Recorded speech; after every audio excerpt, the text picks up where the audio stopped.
A lot of people want me dead. They call it justice. I'm the only one who knows the truth. All I have left is the wind by my side.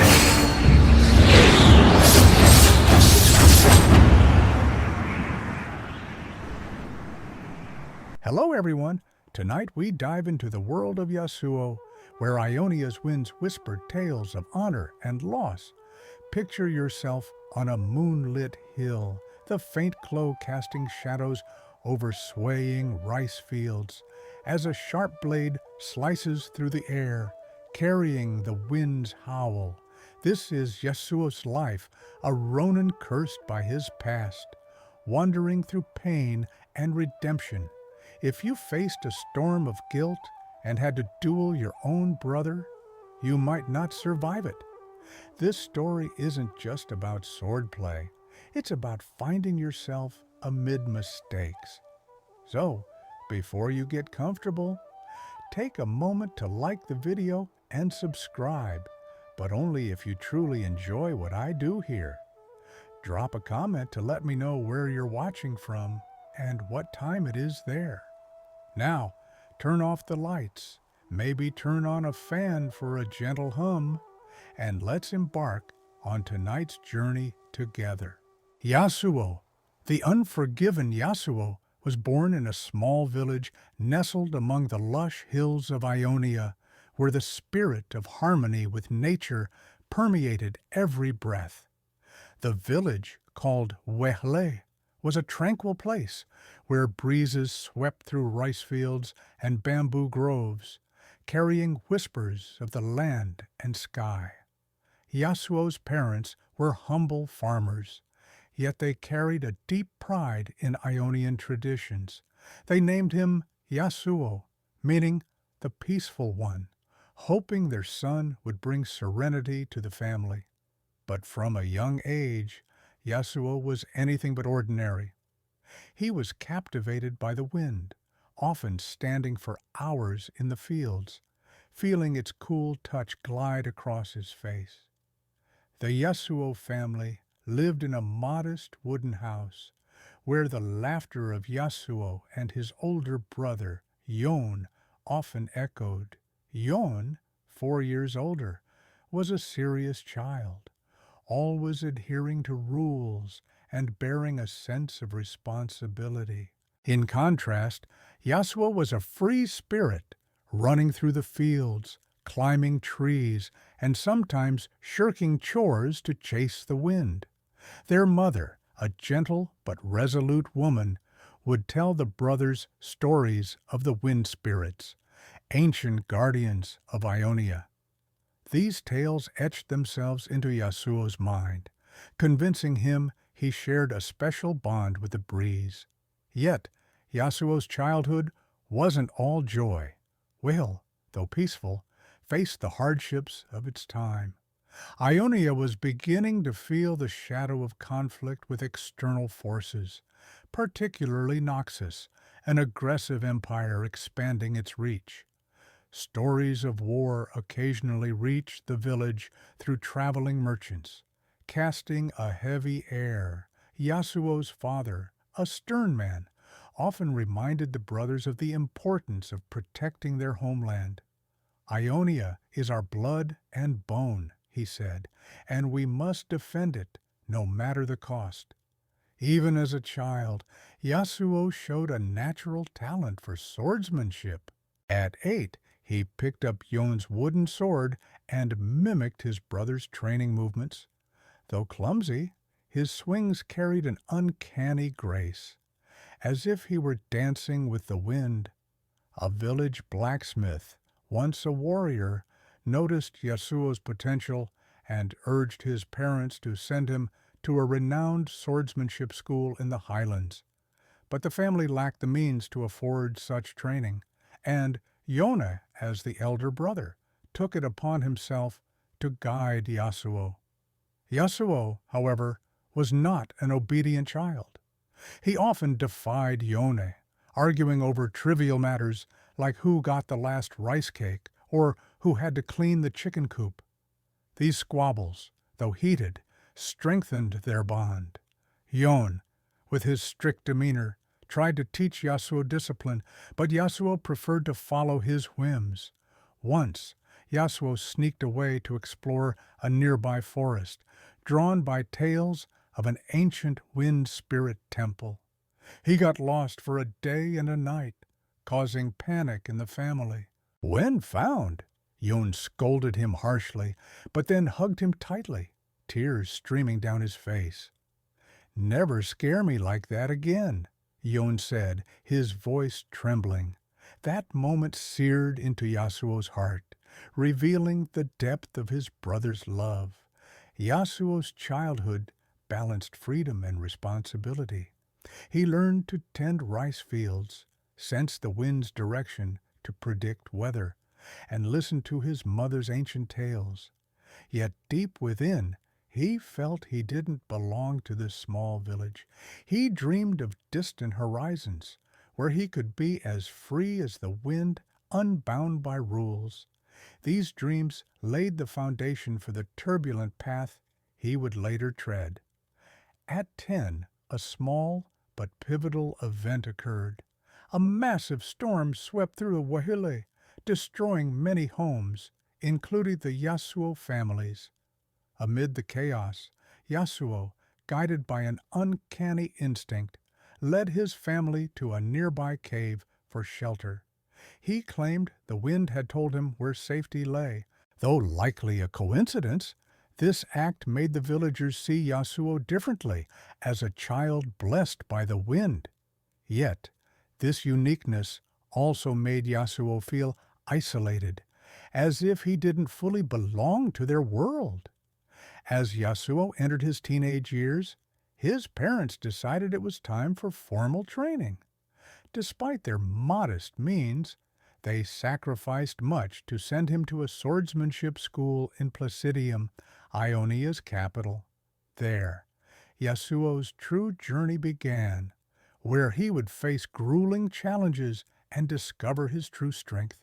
But even as he left LoLHighlights, he carried the memories of rice fields, the whisper of the wind, and Yon's stern but loving gaze. These would shape Yasuo the gifted swordsman, but also the lost soul, forever seeking meaning in the breeze.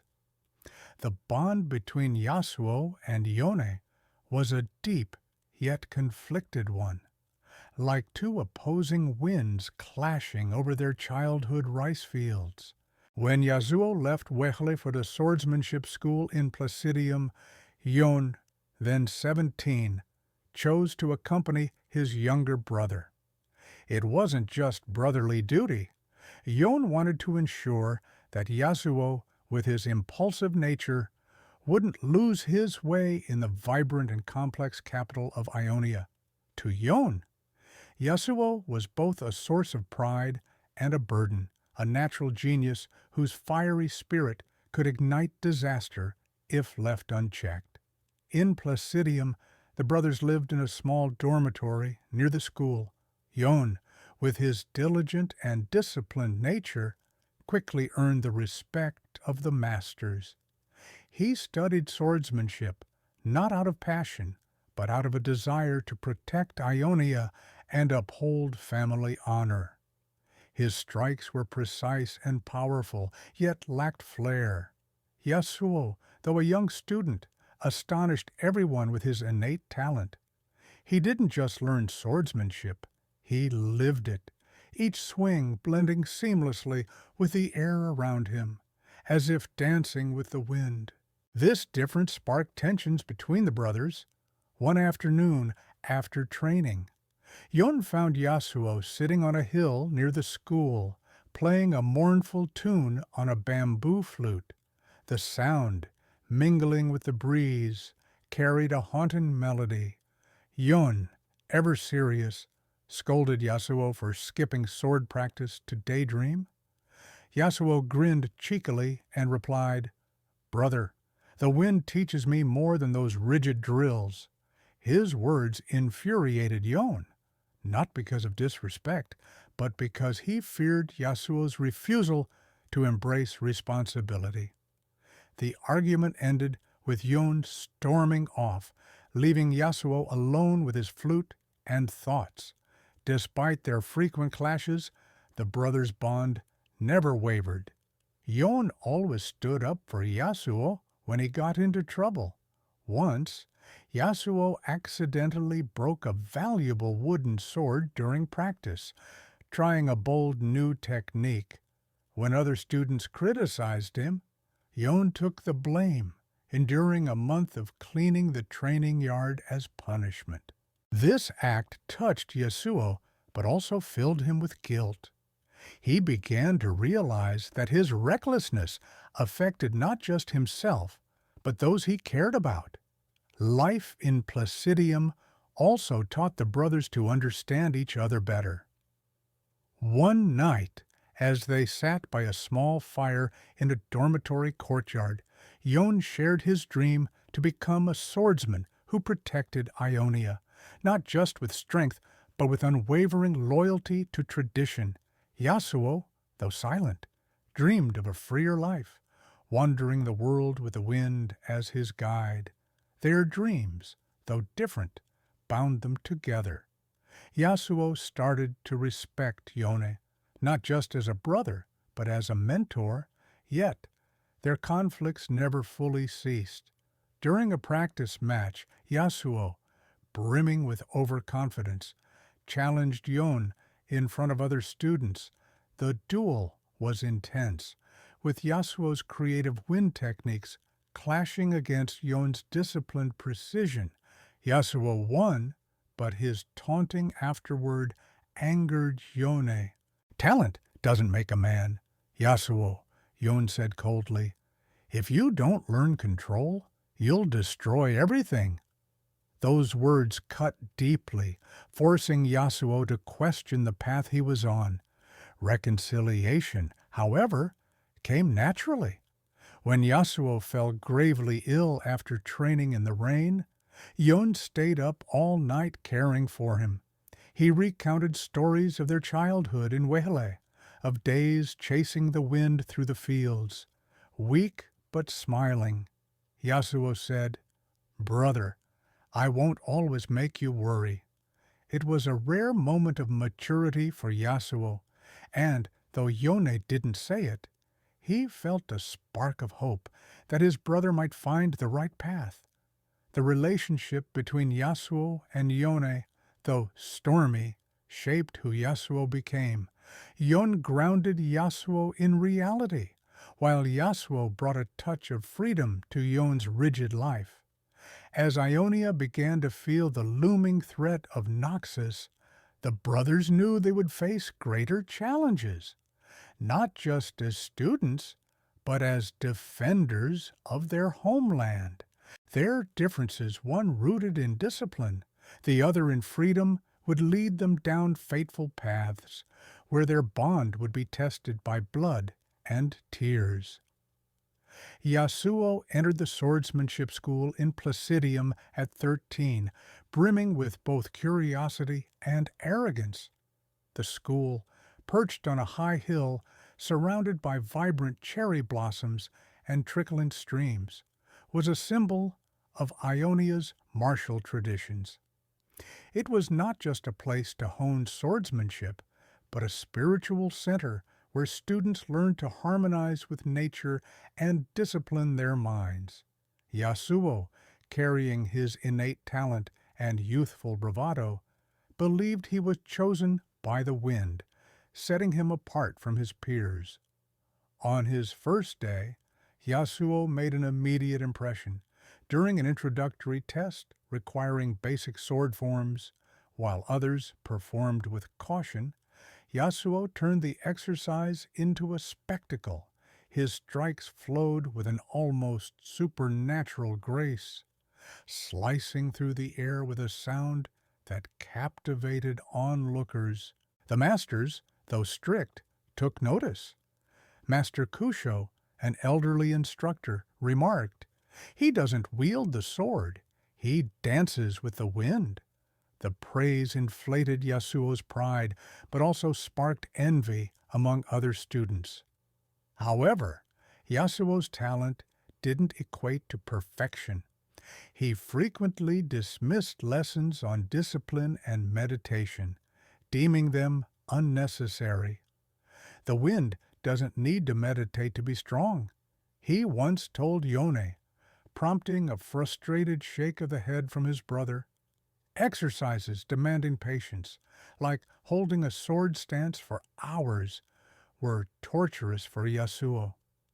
He often faced punishment for sneaking away from the training yard to climb nearby trees, where he felt the wind more vividly. Such actions branded him as rebellious, though no one could deny his skill. One of Yasuo's greatest challenges was teamwork. In group exercises, he acted alone, convinced he could outperform anyone. During a simulated battle, Yasuo ignored the team's strategy to charge head-on, leading to their defeat. The team leader, an older student named Kyo, angrily called him a selfish show-off. The criticism stung, but Yasuo knew he was at fault. Yun, witnessing the incident, pulled him aside and said, "Your talent is a gift, but if you don't learn to share it, it'll become a curse." Gradually, Yasuo found joy in exploring new techniques. A pivotal lesson came when Master Kusho instructed the students to listen to the wind before striking. Skeptical at first, Yasuo tried closing his eyes and letting the breeze guide his arm. The result was a powerful slash that snapped a tree branch several meters away.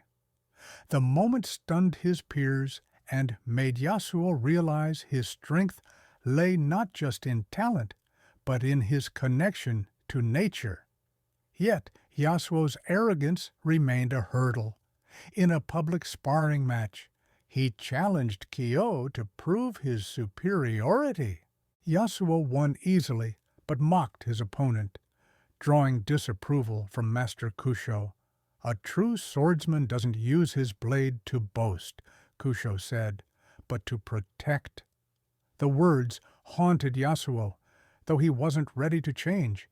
He believed his talent could overcome any challenge, unaware of the trials awaiting him. At the end of his first year, Yasuo was chosen for the Oath of the Swordsman ceremony, where students pledged to use their skills to defend Ionia.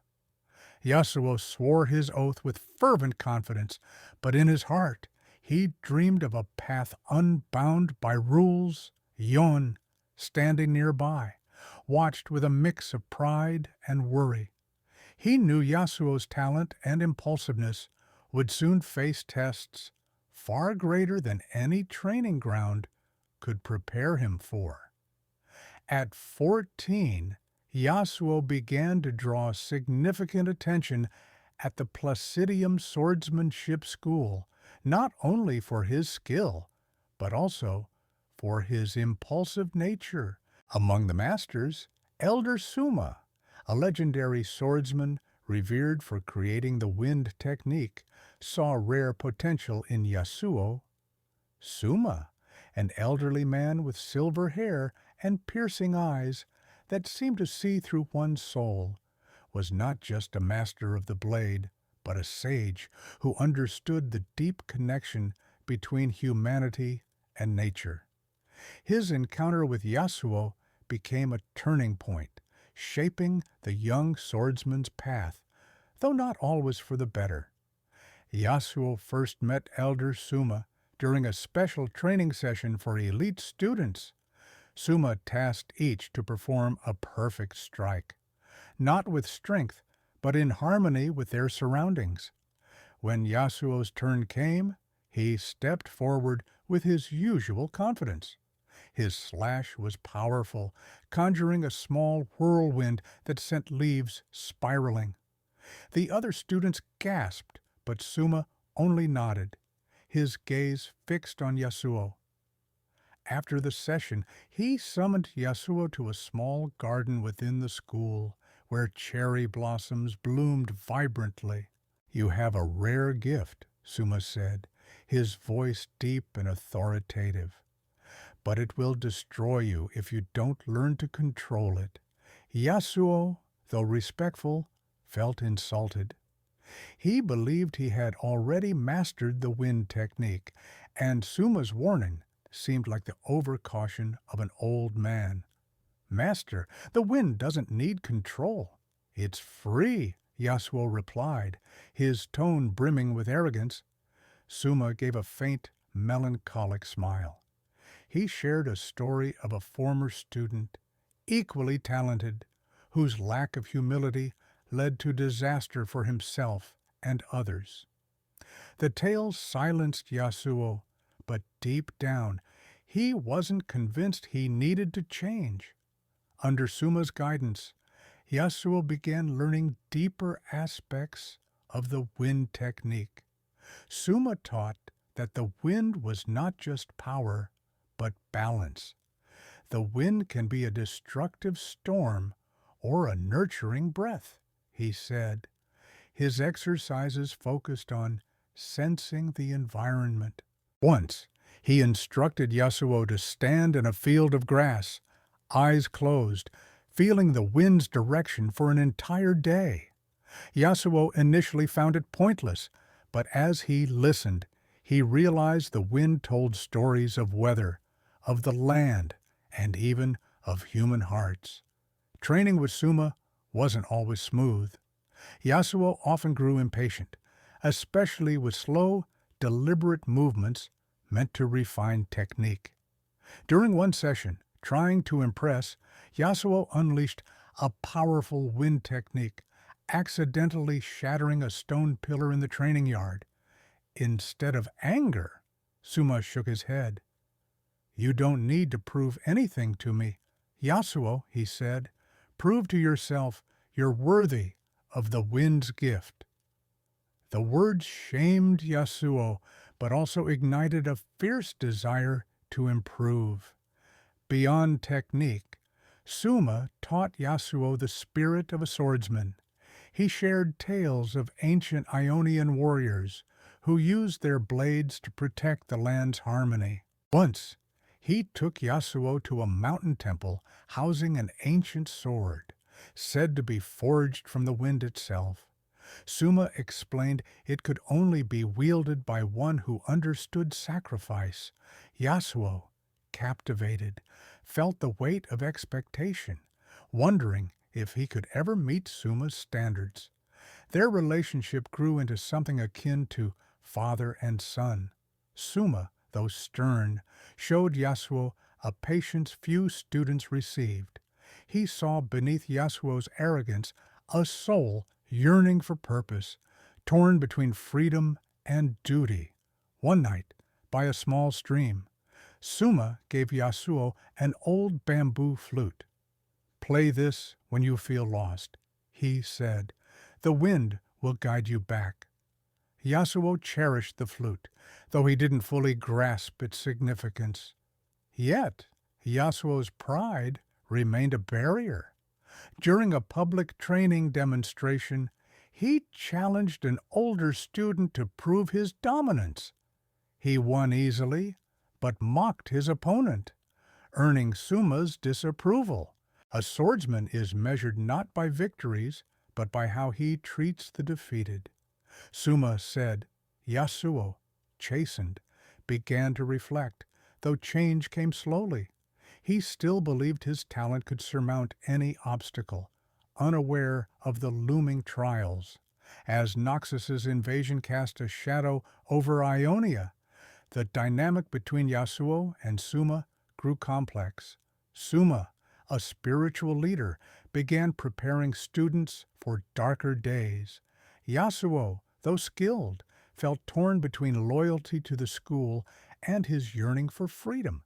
Suma's lessons, profound as they were, couldn't fully tame Yasuo's impulsiveness, setting the stage for decisions that would alter his fate forever.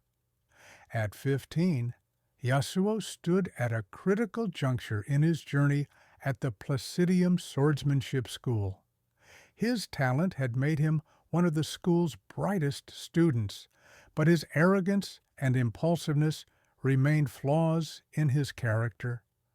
Elder Suma, seeing great potential, knew Yasuo needed to master self-control to become a true swordsman. Yon, his older brother, played a pivotal role in guiding him through these shortcomings, though their relationship was often strained by Yasuo's rebellious streak. As a senior student, Yon was tasked with mentoring younger ones, including Yasuo, creating a complex dynamic of brother and teacher. Yon imposed rigorous disciplinary exercises, such as standing motionless in a sword stance under the scorching sun, or repeating a single move hundreds of times for perfection. Yasuo, hating constraints, often resisted. "Why must I do these pointless tasks?" he once shouted during a session when Yon forced him to hold a stance for 2 hours. Yon, calm but firm, replied, "Because if you don't control yourself, you'll never control your power." One of Yon's key lessons was humility. During a practice match, Yasuo, overflowing with confidence, defeated 3 students in succession, humiliating them before the crowd. He laughed and raised his sword triumphantly. Yon, observing, pulled him aside and said, "A true swordsman never shames his opponent. Victory is for learning, not gloating." The words silenced Yasuo, but he still clung to the belief that his talent could outweigh any criticism. His arrogance distanced him from other students, who began to resent his flair. Yet Yon persisted in shaping Yasuo. In a group exercise, Yasuo's lone wolf approach led to the team's failure in a tactical test. The other students, furious, were led by Kyo, who publicly called Yasuo a selfish brat who only cares for himself. This time, Yon didn't defend him. Instead, he forced Yasuo to apologize to the team and take on a grueling task, cleaning the entire training yard alone for a week. Though reluctant, Yasuo complied. As he worked under the moonlight, he reflected on Yon's words, "Talent is a gift, but humility is strength." Slowly, through Yon's harsh lessons, Yasuo began to curb his impulsiveness. During a traditional school ceremony, students were asked to write a vow reflecting their resolve. Instead of grand promises, Yasuo wrote simply, "I will learn to listen before I act." Yon, reading it, gave a rare smile, a sign he believed his brother was maturing. But Yasuo's progress was uneven, and his reckless spirit lingered. Beyond Yon's teachings, Yasuo found balance in private moments. He often took Suma's bamboo flute to a nearby field, playing mournful tunes that blended with the wind. These moments brought him closer to himself, as if the wind soothed his inner turmoil. Once, Yon caught him playing and, instead of scolding, sat beside him to listen. After a while, Yon said, "Maybe you're right, Yasuo. The wind can teach us much, but don't let it carry you too far." It was a rare moment of mutual understanding between the brothers. Yasuo's growth wasn't steady. In a sparring session, his arrogance resurfaced. He challenged an older student, certain of victory, but the veteran's experience outmatched him. Yasuo fell, his sword clattering away, and the other students laughed. Yon, watching from afar, didn't help. "Get up and learn from failure," he said. For the first time, Yasuo felt true shame not for losing, but for letting pride blind him. As news of Noxus's invasion reached Placidium, the school's atmosphere grew tense. Yon, as a senior student, joined discussions about defending Ionia. Yasuo, despite his skill, was deemed too young for major roles, fueling his frustration. He began to question his place, wondering if the wind was calling him to a different path. Yonan and Suma's lessons on discipline and humility had begun to take root, but they weren't strong enough to tame the fire within him. That fire would soon lead Yasuo to decisions that would reshape his destiny, plunging him into a path of tragedy. At 16, Yasuo reached the peak of his swordsmanship at the Placidium School, honing his wind technique into a unique art that left both masters and students in awe. The wind technique, an ancient Ionian legacy, was more than swordplay. It was a fusion of mind, body, and nature. Yasuo, with his innate connection to the wind, seemed born to master it, but the path to perfection was far from easy. Each morning, Yasuo rose before dawn to train alone on a hill near the school. Standing amid the early breezes, he let his sword follow the air's flow. His strikes were not only swift but precise, conjuring small whirlwinds that could slice leaves from a distance. Elder Suma, often watching from afar, noted that Yasuo didn't just wield his blade, he conversed with the wind. Once, he called Yasuo to him and said, "You're not just learning the wind technique, you're becoming the wind." The praise filled Yasuo with pride, but also a sense of heavy responsibility. One of Yasuo's greatest challenges was mastering the Steel Tempest, a technique requiring absolute focus and control over the wind. Suma taught that it was a symbol of balance, powerful yet not brutal, swift yet not chaotic. Yasuo spent months perfecting it, training until his hands bled from gripping his sword.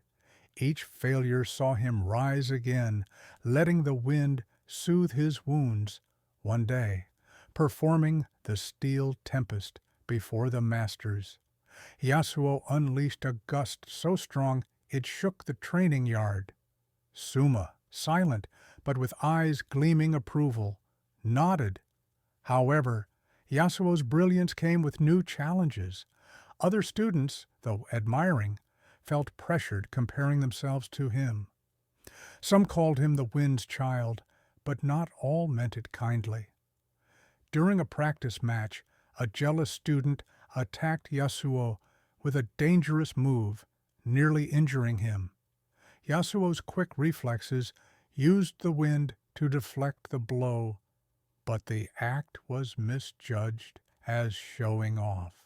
Yon, witnessing it, warned him, "Your talent makes others fear you. Be careful, not everyone wants to see you shine." Beyond training, Yasuo learned from nature itself. Suma often took him to sacred Ionian sites, like a hidden waterfall, where wind and water intertwined in a natural symphony. There, Suma taught that the wind technique was about listening. The wind always tells stories, he said, but only the silent hear them. Though Yasuo initially found this abstract, he began to sense the wind's messages about weather, danger, or even fate. A defining moment came when Suma tasked Yasuo with guarding a small mountain temple, believed to be a gathering place for wind spirits. Yasuo spent 3 days alone, without food, armed only with his sword and flute. A fierce storm struck, but instead of fear, Yasuo stood amid the tempest, using his blade to merge with it. When he returned, unscathed, Suma smiled and said, "Now you truly understand the wind." Yet, Yasuo's arrogance persisted.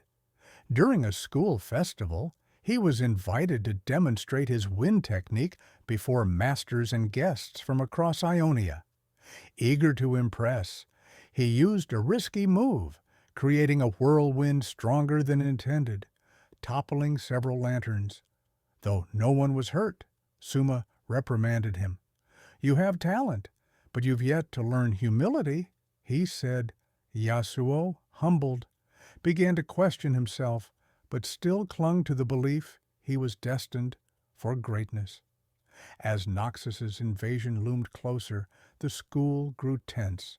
Suma began preparing students for war, and Yasuo, with his exceptional skill, was expected to play a key role. Yet, he felt conflicted. He wanted to defend Ionia, but not at the cost of his freedom. The wind technique had made him a formidable swordsman, but it also revealed that true strength lay in the soul. His impulsive heart, torn between duty and freedom, would soon lead him to choices that would define his tragic path.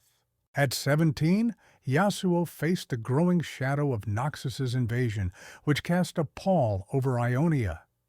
News of attacks on northern border villages reached Placidium, bringing fear and tension. The swordsmanship school, once a haven for honing spirit and skill, transformed into a hub for war preparations. Masters, including Elder Suma, trained students with heightened intensity, not just to perfect their swordplay, but to ready them for the battlefield.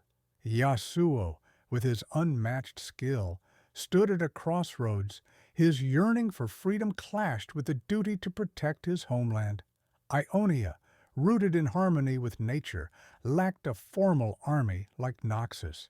Instead, swordsmen, mages, and spiritual guardians united to resist the enemy. Elder Suma, a key spiritual leader, was tasked with protecting a vital temple in Placidium, housing ancient secrets of Ionia. Despite his youth, Yasuo was chosen to guard the temple, thanks to his mastery of the wind technique. Yet, he felt restless. "Why aren't we fighting on the front lines?" he asked Yon one evening by a stream. Yon, stern as ever, replied, "Protecting the temple is protecting Ionia's soul. This isn't a game." Yasuo, however, chafed at standing guard. Tales of Noxian warriors in heavy armor, ravaging villages with their brutal swords, stirred a fire in him. He longed to prove himself, not just to the masters, but to himself. One night, while stationed at the temple, Yasuo saw distant flames signaling a nearby battle. His heart raced, and he questioned whether he should stay or join the fight. The wind seemed to urge him forward, whispering of action over stillness. In those days, Yasuo frequently clashed with Yon. His brother, now a veteran swordsman, stressed the importance of following orders. "Don't you see," Yon said, voice heavy with frustration, "if everyone acts on their own, Ionia will fall." Yasuo, fueled by youthful pride, retorted, "If we just stand here, Ionia will be lost before we do anything." Their argument ended in silence, widening the rift between them. Yon's unwavering loyalty couldn't grasp the wild wind in Yasuo's soul. A critical event unfolded when a Noxian warband approached Placidium. The masters sent a team of students, including Yone, to aid Ionian forces at the border. Yasuo, eager to join, was ordered to stay and protect the temple with Suma. He felt insulted, as if his skills were undervalued. In a moment of impulsiveness, Yasuo slipped away from the temple at night, taking his sword and bamboo flute, intent on joining Yon's team on the battlefield. He believed he could make a difference, that the wind would guide him. This choice, driven by passion, proved disastrous. Arriving at the battlefield, Yasuo witnessed war's brutality. Villages burned. Ionian warriors felled by Noxian blades. He joined a skirmish, using his wind technique to repel a group of enemies. For a moment, Yasuo felt alive, as if born for battle. But the thrill faded when he realized he couldn't shift the tide. Yon's team, unaware of Yasuo's presence, moved on, leaving him stranded in the chaos, with only the wind as company. Returning to Placidium, Yasuo faced the master's chilling anger. Suma, always patient, now looked at him with disappointment. "You abandoned your duty," he said coldly. "Talent cannot excuse irresponsibility." Yasuo tried to explain, insisting he only wanted to protect Ionia his way, but Suma cut him off. Protection isn't about following your heart, it's about doing what's right, even when it's hard.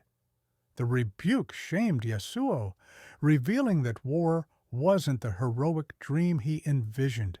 It was brutal, chaotic, and unforgiving of recklessness.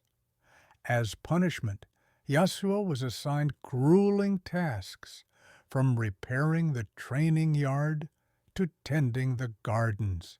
The work, though simple, gave him time to reflect. He began to understand that duty meant prioritizing others' trust over personal desires. Yet, the fire of freedom still burned within him, and he struggled to fully embrace this lesson. As news of a larger Noxian assault loomed, Yasuo sensed a chance to redeem himself, unaware that his next choices would lead to an even greater tragedy. Noxus's invasion grew fiercer, engulfing Ionia in smoke and fire. Placidium, though outwardly serene, became a spiritual fortress where swordsmen prepared for inevitable battles. Yasuo, now 17, carried the weight of his previous abandonment of duty, yet his impulsive spark refused to fade. Elder Suma, seeing his unrest, entrusted him with a critical task, guarding the ancient temple in Placidium, home to sacred scrolls on the wind technique. "This is a great responsibility," Suma said, his eyes stern. "If the temple falls, Ionia's spirit will suffer." Yasuo accepted the task, but felt confined. He yearned for the battlefield, where Ionian warriors clashed with Noxus's brutal swords.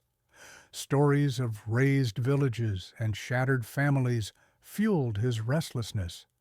He wanted to prove himself, to show that his wind technique could turn the tide. One night, while guarding the temple, Yasuo saw flames in the distance, signaling a nearby battle.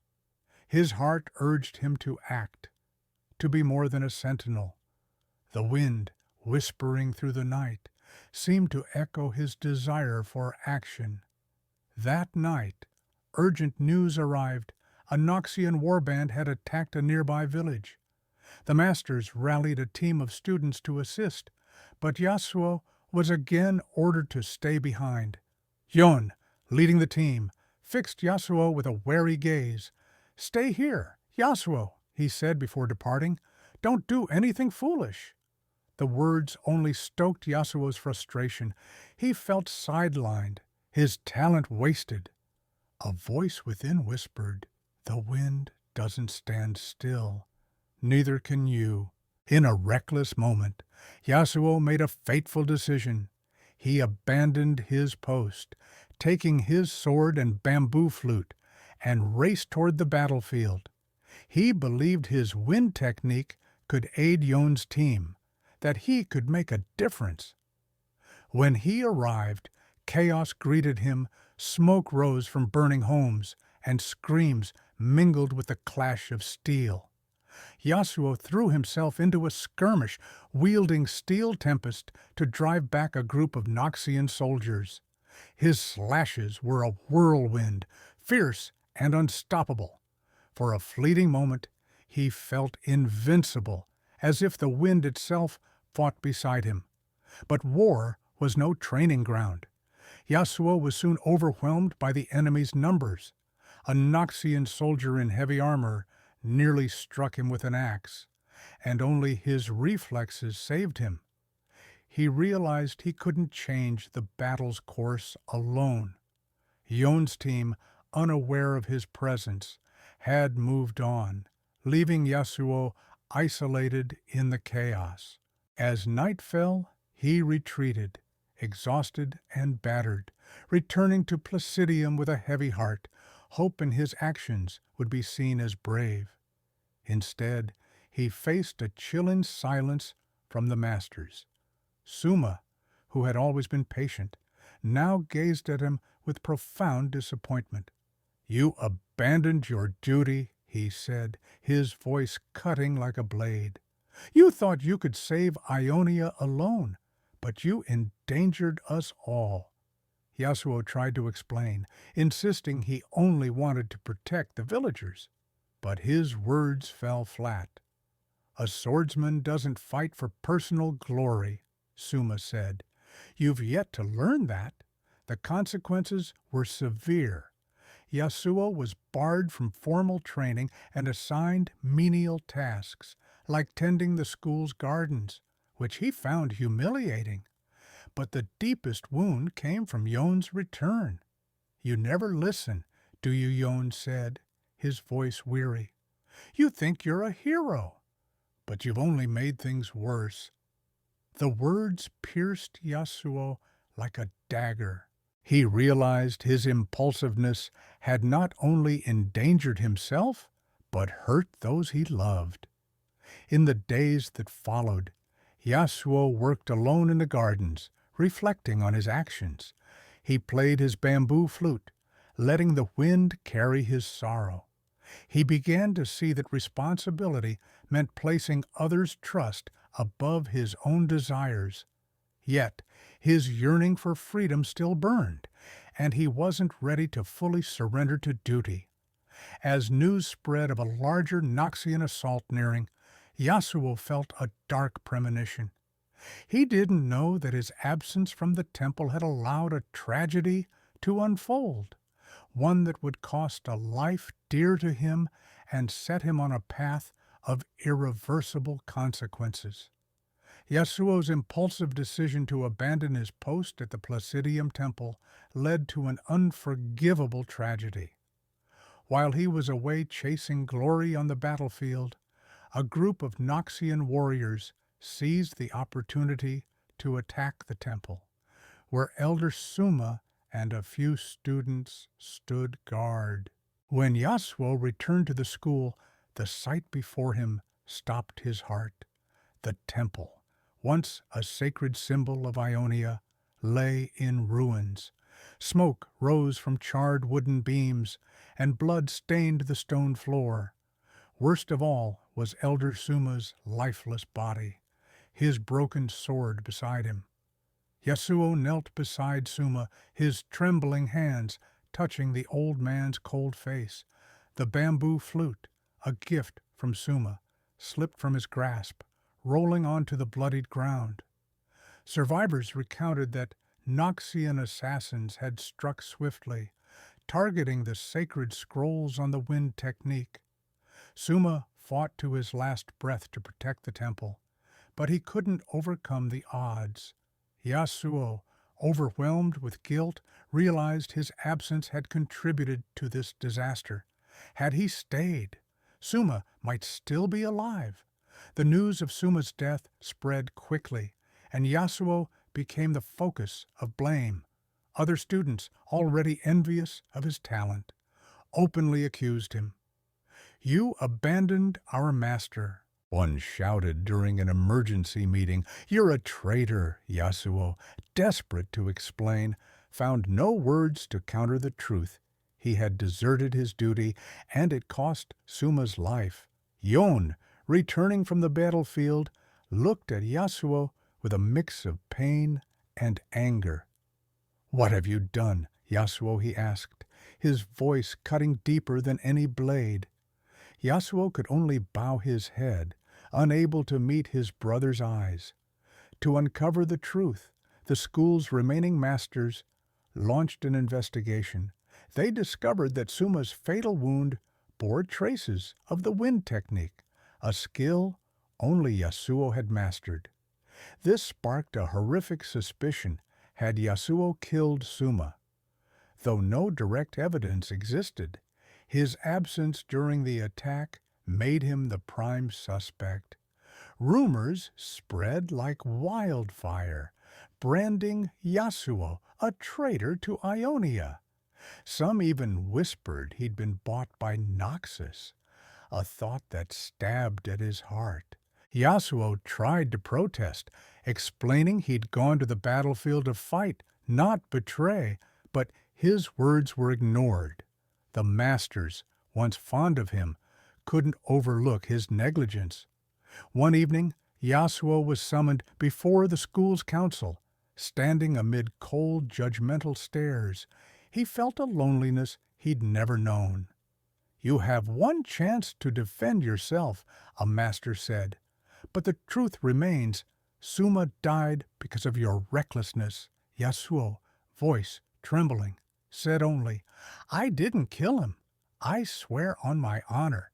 But his honor, now tarnished, meant little. The council's verdict was exile from the school, but worse, Yasuo was branded a criminal of Ionia. Some students demanded his execution, but Yon, as his brother, pleaded for leniency. "Let him leave," Yon said, his voice heavy. "If he's guilty, fate will judge him." Yasuo, grateful yet heartbroken, felt the weight of Yon's words. He hadn't just lost his master, but the trust of everyone around him, including himself. Before leaving Placidium, Yasuo returned to the ruined temple one last time. He retrieved the bamboo flute, brushing off the dust and blood, and played a mournful tune. The sound blended with the wind, a farewell to Suma. Yasuo knew he could no longer stay in Ionia, not just because of exile, but because he couldn't face the eyes of those who once believed in him. He strapped his sword to his back, kept the flute close, and walked away under the moonlight, unaware that his journey would lead to greater tragedies. As he left, Yasuo learned Yonu had been tasked with pursuing him, both to ensure his departure from Ionia and to uncover the truth about Suma's death. The thought of facing his brother again tore at Yasuo's heart. He didn't want a confrontation, but fate seemed to offer no other path. With each step, the wind grew colder, as if whispering of his mistakes. Yasuo had become an exile, not just from his homeland, but from his own sense of self, haunted by guilt and loss. Yasuo, now an exiled Ronin, wandered the dusty paths of Ionia, burdened by guilt over Yon's death and the accusation of betraying Elder Suma. Shunned as a traitor and haunted by his own actions, he became a shadow, carrying only his sword and bamboo flute as remnants of a shattered past. The wind, his lifelong companion, now carried the voices of Yon, Suma, and his mistakes, whispering reproach. Yet fate had more in store, a confrontation with Yon. The brother he believed he'd killed would become the deepest wound of his life. Yon, bound by loyalty to Ionia, had been tasked with hunting Yasuo not just to ensure his exile, but to uncover the truth about Suma's death. Though he loved his brother, duty drove him. Yasuo, knowing Yon was pursuing him, avoided confrontation, drifting through remote villages where whispers of the traitor who killed his master made him a pariah. Each night, beside a small fire, he played his flute, its mournful notes blending with the wind, a prayer for Yoni and Suma. He questioned whether he deserved forgiveness or if fate had condemned him to eternal regret. Their fateful reunion came on a rainy afternoon by a small river in Ionia's outskirts. Yasuo, resting under a great tree, heard familiar footsteps, Yon emerged, his sword drawn, eyes filled with pain and resolve. "Yasuo," he called, voice cold, "you can't run forever." Yasuo gripped his sword, heart heavy. "Brother, are you alive?" he asked, voice trembling. Yon shook his head. "I'm neither alive nor dead. I'm a curse, and you're the cause." The words cut deeper than any blade. The duel began under torrential rain. Yon's strikes were precise, bearing the discipline of a seasoned swordsman. Yasuo, with his wind technique, parried with fluid grace. Their swords clashed, the sound mingling with the storm. Yasuo refused to harm Yon, but his brother's resolve left no choice. "If you're innocent, prove it with your blade," Yon shouted, his voice raw with anguish. Yasuo saw tears in Yon's eyes, blending with the rain, and realized his brother fought not just for duty, but for a broken trust. The battle stretched on, both brothers exhausted. Yasuo used Steel Tempest to push Yone back, but Yone countered, forcing Yasuo into a corner. In a fleeting moment, as they faced each other, Yon asked, "Why did you never listen?" "Yasuo." Before Yasuo could respond, Yon lunged with a decisive strike, acting on instinct. Yasuo unleashed a powerful gust, his blade striking Yon. Time froze. Yon fell, blood pooling on the wet ground. Yasuo screamed, dropping beside him. "Brother, no!" He tried to stem the blood, but Yon's eyes faded. "Yasuo, find the truth," Yon whispered before his final breath. Yasuo sat by Yone's body for hours, rain soaking him, grief consuming him. He couldn't believe he'd killed his brother, the one he loved most. His sword, once a source of pride, now symbolized loss. He took his flute, now drenched, and played a mournful tune of farewell. Leaving the river, Yasuo knew he wasn't just an exile, but a cursed soul, bearing a guilt he could never cleanse. He vowed to uncover the truth about Suma's death, not just to clear his name, but to honor Yon. Yasuo's journey became one of solitude, facing both the world and himself. The wind, his only companion, offered faint comfort, but also reminded him of his failures. With each step, he carried Yon's memory and a promise to seek justice, even if it cost him his life. The death of Yon transformed Yasuo into a ghost, wandering aimlessly along Ionia's dusty paths, exiled from Placidium, shunned as a traitor, and haunted by the guilt of killing his brother. Yasuo became a Ronin, a masterless swordsman. His sword and bamboo flute, remnants of a shattered past, were his only companions. The wind, once a comforting friend, now carried the voices of Yone, Suma, and his mistakes, a constant reminder of his failures. Yet Yasuo's journey was not just about fleeing pursuers, it was a battle with himself. Yasuo avoided large villages, where whispers of the traitor who killed his master had spread. He took to remote trails, deep forests, and desolate hills to conceal himself. But even in solitude, he couldn't escape the judgmental stares of strangers. Once, stopping at a small inn, he overheard villagers murmuring about him. "That's him," one said, voice thick with scorn, "the betrayer of Ionia." Yasuo lowered his head, drained his sake, and left before dawn. He learned to live as a shadow, belonging nowhere. His exile was a war within. Each night, by a small fire, he played his bamboo flute, its mournful notes blending with the wind, a prayer for Yon and Suma. The pain never faded. Yasuo wondered if he deserved forgiveness, or if fate had doomed him to eternal remorse. "If the wind guides me," he muttered, "why am I lost?" The question lingered unanswered as he pressed on. In his early months of exile, Yasuo survived on instinct. He hunted forest game, drank from streams, and slept beneath trees. But Ionia, though beautiful, was perilous. Once, a band of bounty hunters ambushed him, believing capturing the traitor would earn a hefty reward. Yasuo, reluctant to shed blood, used his wind technique to fend them off.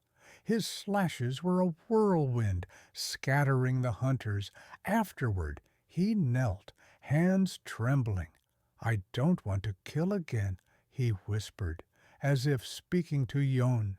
Amid his wanderings, Yasuo sought the truth behind Suma's death. He recalled whispers that Suma's wounds bore the mark of the wind technique, but he knew he wasn't the killer. He suspected another swordsman had framed him, determined to clear his name and honor Yon. Yasuo visited war-torn villages, listening to survivors' tales for clues. His search was driven not just by justice, but by a need to atone. In a small border village, Yasuo heard rumors of a Noxian swordswoman wielding a broken blade, involved in Ionia's invasion. Her name was Riven, a warrior who had abandoned Noxus for mysterious reasons. A spark of hope ignited in Yasuo. Could Riven be linked to Suma's death? He resolved to leave Ionia for Noxus, a foreign and dangerous land, to find answers. Leaving Ionia was no easy feat. Yasuo navigated treacherous roads, plagued by bandits and war's aftermath. One night, resting by a river, he was attacked by Ionian assassins, acquaintances of Suma seeking vengeance. Though skilled, Yasuo refused to fight. He used his wind technique to deflect their blows and fled into the darkness. Each escape widened the chasm between the man he was and the boy he'd been. No longer the proud swordsman of Placidium, he was a fugitive, carrying guilt and pain. In moments of solitude, Yasuo found solace in his flute. One night, on a hill, he played a slow melody that merged with the wind. An old man passing by paused to listen. "You play as if the wind weeps," he said, voice heavy with sorrow. Yasuo offered a faint smile, saying nothing. The words stirred him, suggesting the wind was more than power. It was a vessel for his grief, a way to apologize to those he'd lost. Yasuo's exile was a long road of peril and self-reflection. He knew uncovering the truth and atoning required facing both his past and future. With each step, he carried Yona and Suma's memories, vowing not to let their deaths be in vain. The wind, though cold, still guided him, and Yasuo hoped it would one day lead him to truth.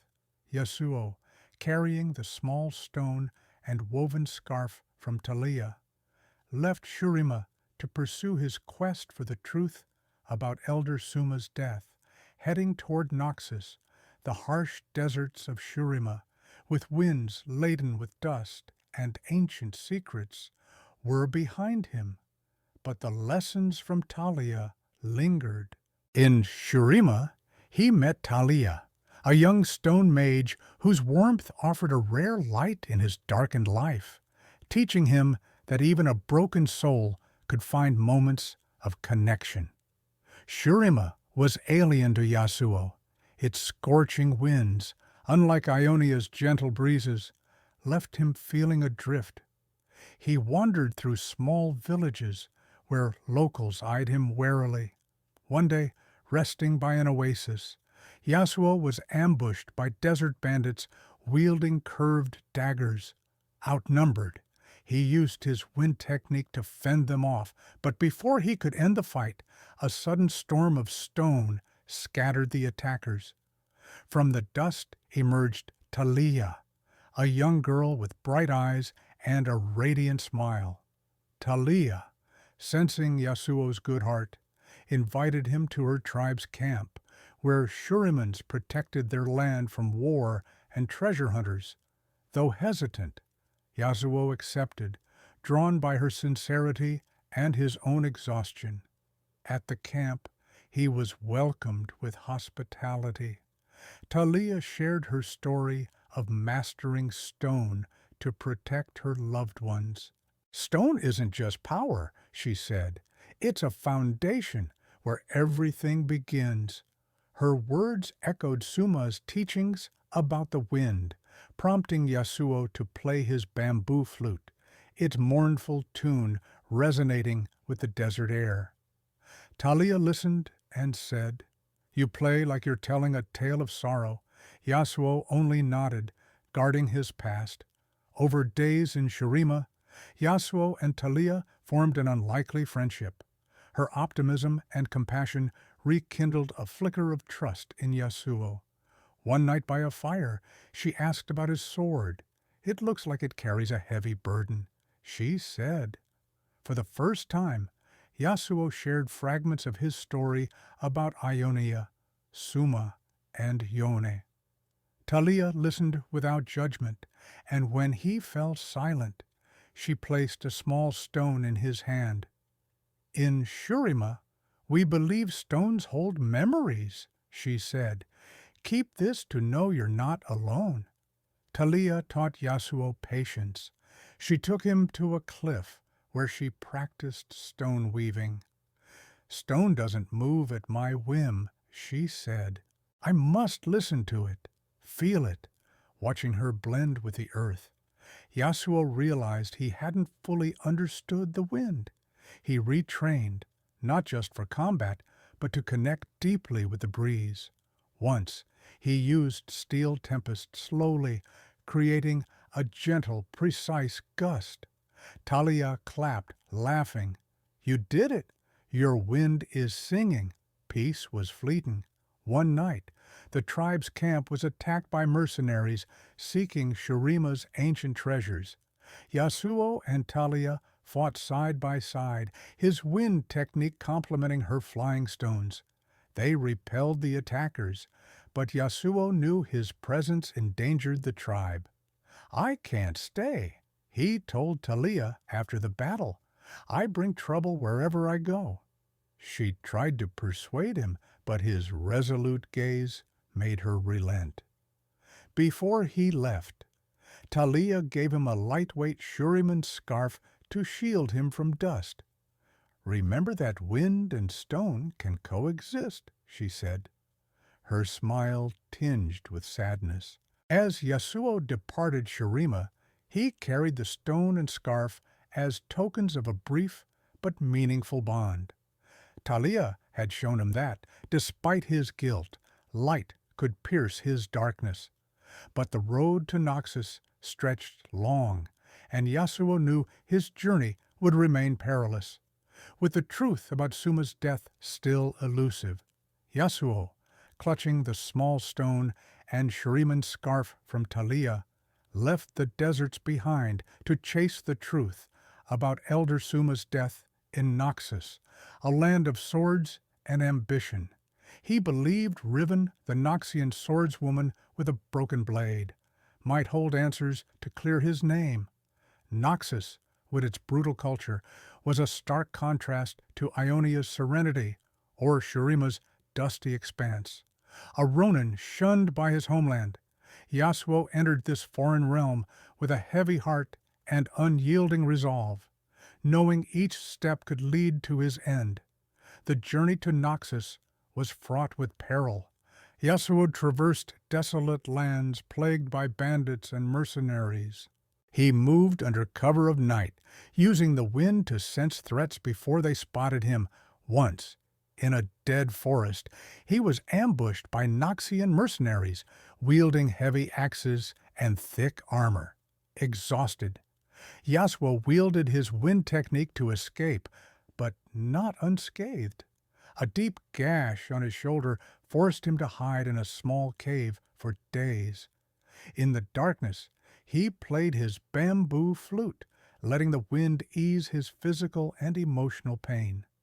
Upon reaching Noxus, Yasuo was struck by its harshness. Stone-paved streets, towering buildings, and air thick with smoke and metal overwhelmed him. Noxians eyed him suspiciously, not for his infamy, but as an outsider. He kept the Shuriman scarf over his face, shielding himself from dust and hiding his guilt-laden eyes. Seeking Riven, he found Noxus a labyrinth of whispers and deceit, where truth was hard to grasp. In a run-down tavern on the outskirts, Yasuo overheard rumors of a swordswoman, once Noxus's pride, who vanished after the Ionian War. She carries a broken blade, a drunken patron mumbled, like she wants to forget what she did. Yasuo, in the shadows, tightened his grip on his sake cup. He knew he was close, but Riven, if tied to Suma's death, wouldn't reveal herself easily. He questioned retired soldiers and informants, but each lead ended in a dead end. One night, wandering through Noxus's night market, Yasuo was drawn into a street fight. Young warriors, eager to prove themselves, challenged him. "You're that Ionian swordsman, aren't you?" one growled. "Show us your wind reluctant." Yasuo drew his sword. The fight was swift, his slashes like a storm, leaving his opponents stunned. But victory brought no joy. The crowd's mix of fear and scorn showed him that in Noxus, strength didn't earn respect. His fateful encounter with Riven came unexpectedly. One afternoon, resting by a stream outside Noxus, Yasuo felt an odd breeze, reminiscent of Ionia. Following it, he found a woman by the water, holding a broken sword. It was Riven, clad in a simple cloak. Her eyes carried a heavy sorrow. "Who are you?" she asked coldly. Yasuo, sensing danger, replied, "I'm Yasuo, and I seek the truth." Their conversation was tense. Riven, burdened by her own past in Ionia, distrusted him. When Yasuo mentioned Suma's death and the wind technique, her eyes sharpened. "I know nothing of it," she said, but her voice wavered, hinting at secrets. Yasuo, impulsively, pressed, "If you're innocent, why hide?" Her response was swift. She drew her broken blade, and they clashed. Riven's fractured sword wielded terrifying power, forcing Yasuo to fight with all his skill. The duel ended in a stalemate. Both exhausted, breathing heavily, Yasuo said, "I'm not here to kill you. I just want the truth." After a long pause, Riven admitted she fought in Ionia's invasion, but denied killing Suma. "I left Noxus for what I did," she said, "but I'm not who you seek." Though skeptical, Yasuo sensed her sincerity. She offered a clue, a Noxian assassin group trained in stolen wind technique scrolls from Ionia. Yasuo realized the truth lay deeper in Noxus's shadows, not with Riven. He left her with a promise: "If I find the truth, I'll return." Noxus had given him a new lead, but also showed him truth was never simple. With his sword and flute, Yasuo pressed on, carrying his past's pain and a faint hope for redemption. After meeting Riven in Noxus, Yasuo returned to Ionia, driven by a new lead about a group of Noxian assassins trained in the stolen wind technique. Yet fate thrust him into an unexpected encounter, the return of Yon, his brother, whom he believed he had killed. This reunion was no joyful reconciliation, but a harrowing trial, forcing Yasuo to confront his past and question whether he deserved forgiveness. Yasuo re-entered Ionia not as a hero, but as a wanderer seeking atonement. Rumors spoke of a spectral figure resembling Yon, not human, but a being cursed by dark forces. Tales of Yon, the unforgotten, spread through villages, describing a swordsman wielding two blades, one mortal, one demonic, hunting lost souls. Though Yasuo doubted the stories, a chilling premonition gripped him. The wind, his constant guide, carried strange whispers, as if warning of an inevitable clash. Their encounter came on a full moon night in an ancient Ionian forest. Yasuo, resting by a small fire, sensed an unnatural chill in the air, unlike Ionia's familiar breezes. From the shadows stepped Yone, his face hidden behind a demonic mask, eyes glowing red.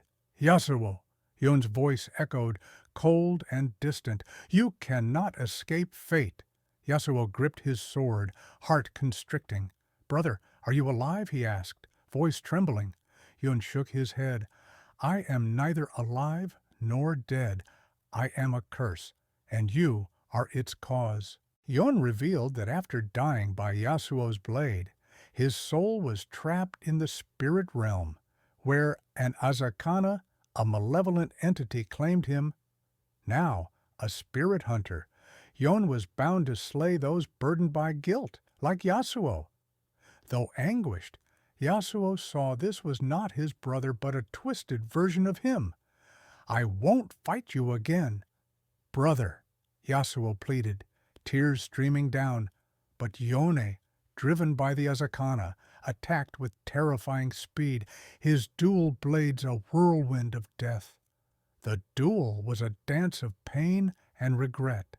Yasuo, using his wind technique, deflected Yone's strikes without countering, desperate not to harm him. Each of Yone's slashes tore at Yasuo's soul, echoing his guilt. "You killed me!"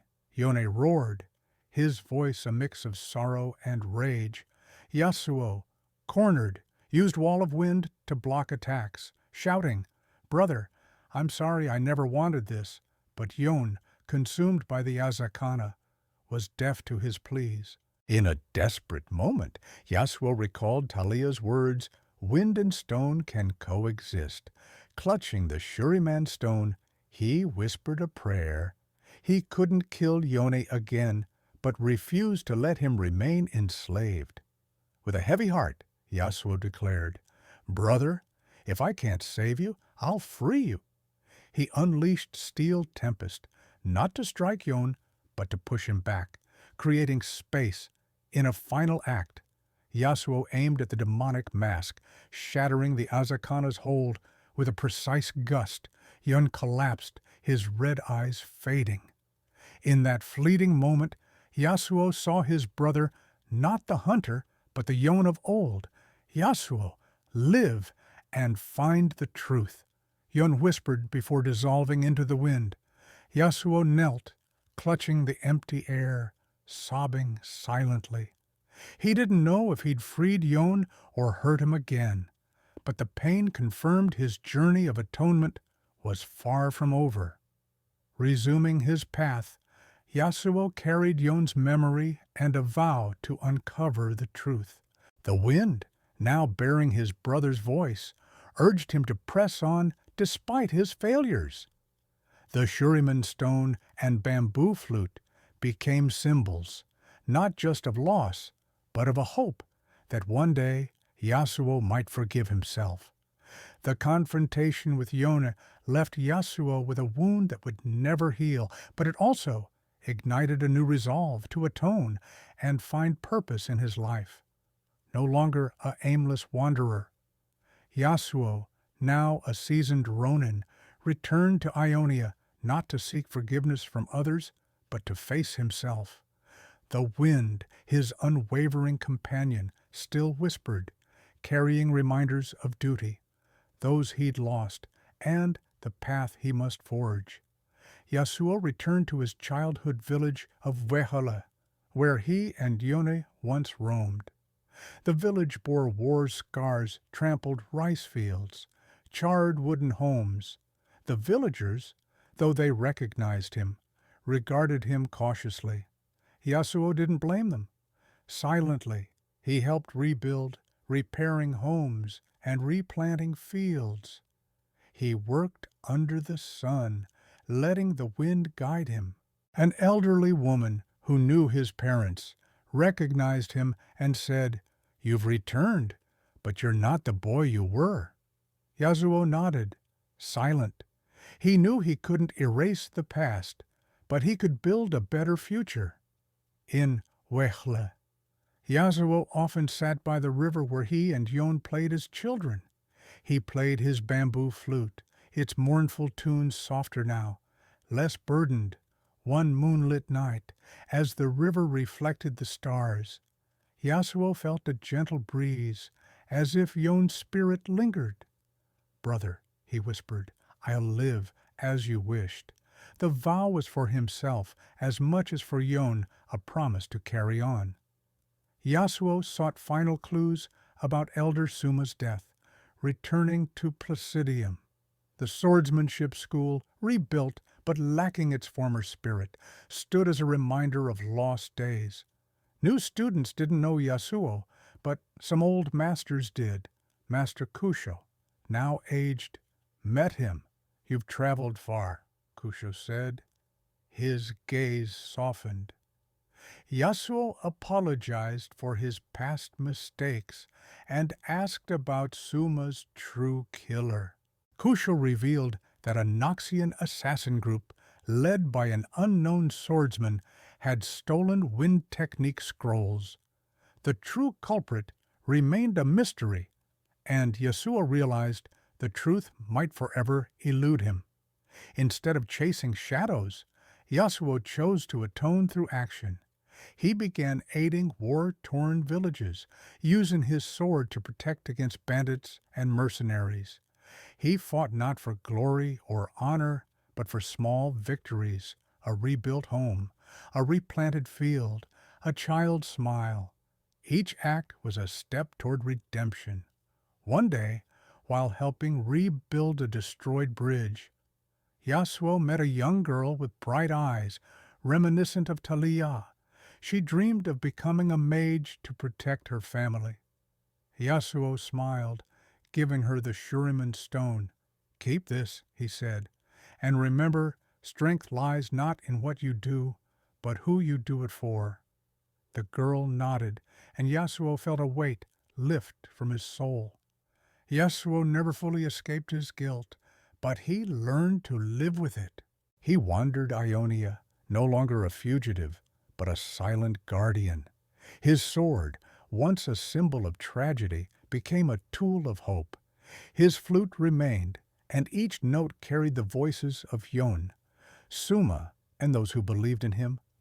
"I won't stop," Yasuo whispered to the wind, "not for me, but for all I've lost." Yasuo's path of atonement was endless. He knew he might never be fully forgiven, but he no longer sought others' absolution.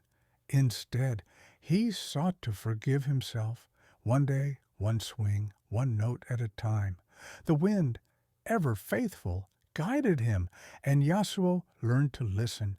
Yasuo, a gifted Ionian swordsman, endured a journey of tragedy and redemption. Born in Wele, he shared a unique bond with the wind, but his impulsiveness led to fatal mistakes. Exiled from his swordsmanship school after Elder Suma's death, Yasuo was wrongly branded a traitor. His clash with his brother Yon, resulting in Yon's death, sent him into exile. Wandering through Shurima and Noxus, he met Talia and Riven, seeking truth but finding only fragments. Yon's return as a spirit hunter forced Yasuo to confront his guilt. Returning to Ionia, he chose to atone by protecting its people, finding meaning in small acts. Though never free of his past, Yasuo learned to forgive himself, letting the wind guide him on an unending path.